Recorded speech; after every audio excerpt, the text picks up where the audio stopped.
Welcome to the business of LoRaWAN, where we dive into this long-range, low-power, wide-area network and its impact on your bottom line, the latest sensors, and proven real-world solutions. I'm your host, Nick Hawks. Since 2020, when I stumbled into LoRaWAN via Helium while hunting for a lost paraglider, I've helped thousands understand how it works and how to use it, and I'm psyched to do the same for you. I've installed everything from soil sensors to weather stations to retail foot traffic counters, coming to the conclusion that LoRaWAN is rad. So I built the only show on the internet fully dedicated to unlocking its potential for your business. Let's dig in. Joining us today is Bansi, co-founder over at Mackenman Technologies, an IoT hardware company specializing in LoRaWAN solutions. As a director at Mackenman, Bansi has been instrumental in designing and deploying LoRaWAN gateways and sensor nodes that power long-range, low-power IoT networks. With expertise in industrial automation, PCB design, and embedded systems, he has led projects that bring real-world applications of LoRaWAN to industries like smart agriculture, logistics, and healthcare. Under his leadership, Mackenman has collaborated with global tech firms like QuickLogic to develop customized IoT solutions, and their products are used by companies needing robust and scalable wireless connectivity. Today, we're diving into the business of LoRaWAN with Bansi to explore how Mackenman is shaping the future of IoT. Bansi, thanks so much for coming on. Yeah, thanks for having me on the I'm show. Yeah, super excited. thanks. So I saw that on, I think it was LinkedIn, you had posted an article, something like the 7 reasons a business should use LoRaWAN. And I thought, you're perfect to come on. Let's give folks who are watching a little bit of a background on what Mackenman does and your role in Mackenman. Yeah, sure. I'm a founder of the Mac and Man. So we do mostly core deep technical stuff. Core handles the connectivity part of the solution. So we are not an end-to-end solution provider company, but we do handle connectivity in the non-cellular in the LB-WAN section basically. So our expertise lies in the battery operated devices. That is our major core strength. And with a business perspective, I do believe in the like deploying so many devices that collect a very small piece of data, and ultimately it will form a meaningful picture in front of the business owners. So that's what we help with the industries. Got it. And you guys have a LoRaWAN gateway, right? That you guys make yourself? Yes, we do have a LoRaWAN gateway. Yes. Okay. Would you walk me through a business use case where LoRaWAN is going to be an excellent fit? So I'll like to give it from the example what we have done in the past. So one thing is we done an automation in the greenhouse. So just getting a data to the in the case of the Indian farmer is not sufficient, right? We were pushing some data to the farmer in the mobile phone. We are sending some notifications and all stuff, but it is not enough for in order to bring a real value to the solution. So we developed in controllers. So these are working on the LoRaWAN. So based on our algorithm, we deployed, I think, 40 plus sensors in a 1 acre of land. And based on that, like very small pieces of data, we were getting a meaningful picture of what is actually happening in the greenhouses.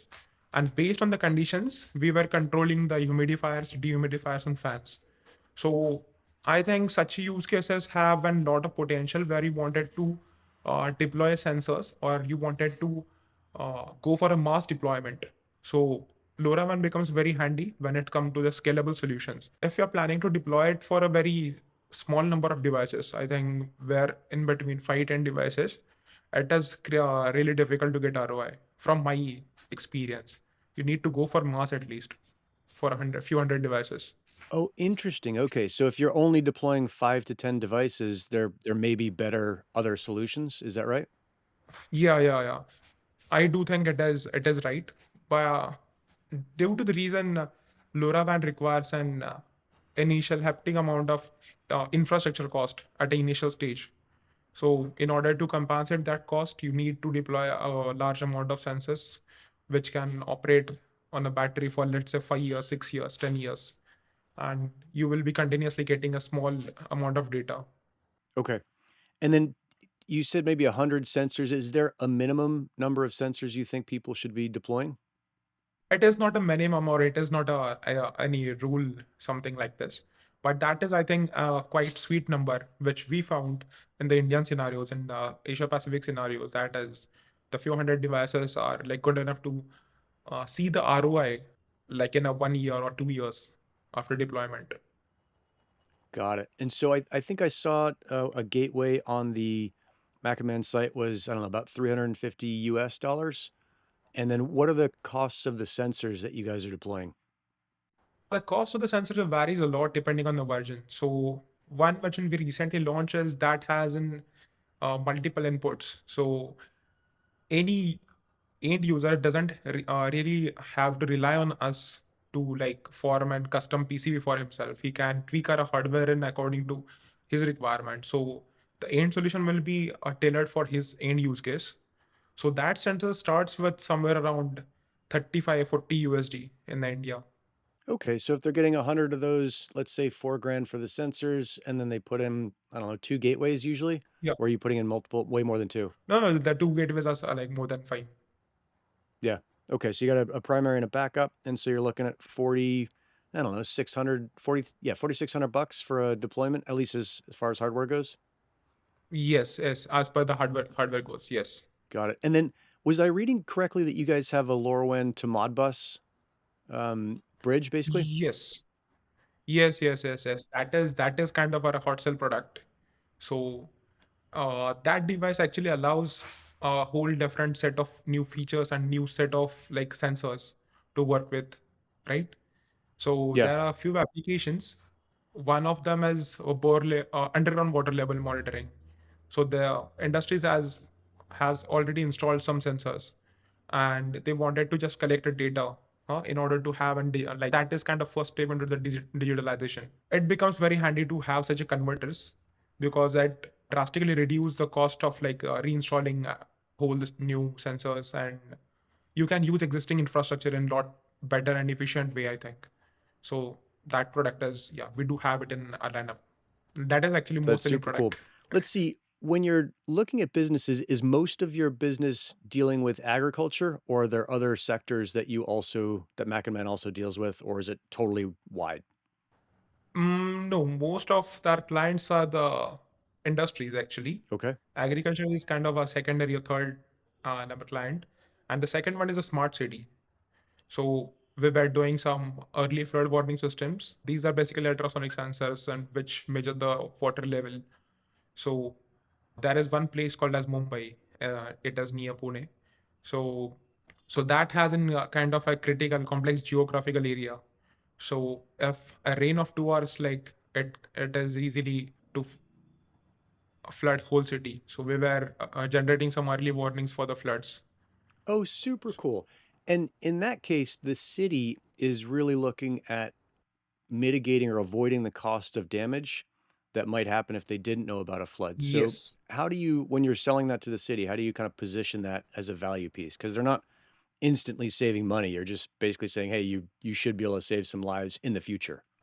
I'll tell you one again short interesting story about it. So the particular Mumbai city and all the city, there are some environmentalists who have an logic. If the water level in the particular area is, let's say, X uh, meter, so they do have an algorithm like after 3 hours or 4 hours, the water in the some crucial areas will be at a X plus one level. So they do have some algorithm for it. So it is in a very good way. So they can have they can do an early arrangement for the people, for the vehicles, for the to save a lot more like future problems. So they can see in the future with the technology. Okay, cool. So for them on the city side, basically the super simple selling point is like this allows you to see into the future and make sure that you don't sustain massive damage. Okay, cool. Yes. Is there something else where you go into a business, because this podcast is all the business of LoRaWAN, and you've got a very clear value proposition for them, like, hey, you spend $10,000 on this or whatever the number is, here's how fast it's going to get back to you. Can you walk me through a use case like that where it's very clear? Yes, sure. So one use case which we recently done is in the fire pump stations. So that is in the BMS sector actually. So buildings have the fire pump room inside it. So one interesting use case we done, we install a lot of controllers and we install a lot of sensors, more like fire detection sensors in the building. So at one point, it happened actually somewhere about a year ago. Hmm? So there is a small case of fire in a particular room. So due to the controllers, so nobody has to run to switch on the controllers in the pump room. So it all started automatically, and they saved a lot of money based on the automation they have done. And the controllers does not cost that much. It somewhere cost around in the same range, like somewhere 50 to 50, 60 USD. So they installed somewhere around 60 or 70 controllers, I think. Yep. So for pumps and the sprinklers. So the pump started automatically due to the indication of the fire in the room. And in that way, they saved like very critical and crucial stuff for in the rooms as well. And ultimately the people's life as well. So that is, I think, the most like valuable thing what we have achieved till date, like the saving human life. But I do believe in just sending a notification or just gathering a data is not enough. You need to put up your value to it. Unless and until you do it, the IoT doesn't make any sense. Either you need to do a meaningful analysis of it, or either you need to control the applications. I think the real power of IoT lies in the controlling.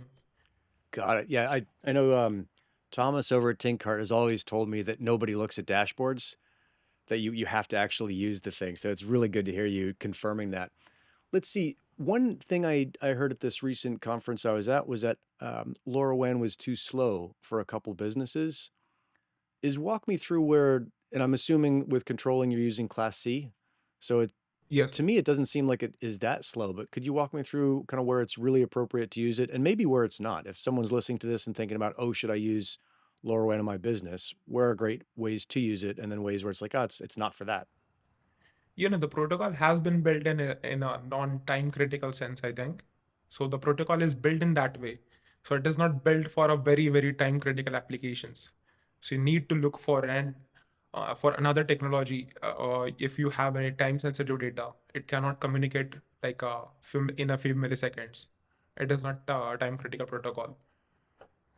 So some of the businesses that I can suggest is the application like a smart city applications, where you can deploy a lot of sensors and you need a really cost-effective like solution or a cost-effective technology to work with, and that should be scalable enough, right? So one gateway can easily handle up to 2000 nodes. So that is where actually the real value brings, like the LoRaWAN brings a value. And some of the industries that I think LoRaWAN should be a little concerned to use is one automation we did it for the LPG refilling plant. So these applications are very time sensitive and time critical applications. They need to collect and control the data every milliseconds. So that is also even not possible with the class C. Hmm? So I do not recommend a time critical applications with the LoRaWAN, but Right. if your end result is not going to change with a, let's say, 30 or 40 seconds of delay, then it should be a LoRaWAN due to like taking consideration of factors like the scalability and the cost effectiveness of the solutions and the end sensors. Got it. Okay. So the general kind of idea for someone who may not be familiar with LoRaWAN is that if your application can handle a 30 to 40 second delay, then LoRaWAN is totally fine for that. And if it's less than that, then as you get closer and closer to kind of the 5 or 10 or 1 second, it's just less and less appropriate. Okay. Yes. So for fire suppression, it's fine because 30 seconds, it's not, fantastic, but it's also 30 seconds is pretty fast compared to a human running down the hall and, turning something off. It's Yes. much Yes. faster than that. Yes. Okay. Very cool. Yes. Actually, and in the fire station, the power was available. So the sensors are not battery operated. So that is first thing. All are working in the class C. So in the class C, you get a little bit faster responses, Yeah. I Yep. think. No, they're listening all the time, so it should be a little bit quicker. Okay. Very cool. Yes. Let's wrap this up. Is there any advice that you have to a business that's considering a LoRaWAN deployment? What should they look for? What should they know about it? What would really help them kind of make a good decision much faster than otherwise? Yeah, sure. The real advice I'll like to give is you need to collect a meaningful data first thing, and you can split your structure like infrastructure in such a way that you can deploy a lot of sensors with like battery operated devices, in a few hundred units so that you can have a better image of what is happening on your shop floor, what is happening in your agricultural field. Installing a one or two sensors is not enough in that case. You'll not compensate an infrastructure cost on a one sensor, on a one gateway. You need to go for the 100 units, I think. And the secondary is, again, it will be on kind of same point. It is not built for time constructive applications in a particular way. So it is not a time sensitive protocol. So you need to take care of, and you need to understand what are the limitations and what are the powers of the actual technology, what LoRaWAN brings to the real world. You need to have a better idea of your end application. Then you can select a particular IoT protocol for it. Got it. Right? One protocol is not enough to cover all the use cases. That is for sure. You need to have a combination of protocols. You need to work on multiple technologies if you wanted to bring a real value to the solution. Got it. Okay. Bansi, this has been super useful. Thanks so much for making the time. Thanks for coming on early my morning, probably late in your day, and sharing your knowledge with us. Yeah, thanks for having me. And it was really nice to talk to you. Have a good day ahead. Bye. That's it for the business of LoRaWAN. Thanks for listening. If you enjoyed the show and want to learn more, the podcast's home on the web is metsci.show. That's METSCI.show. There you'll find calculators to estimate the impact of IoT usage on your business, be able to make guest suggestions if you know someone who you think should come on the show, and easily get in touch with me.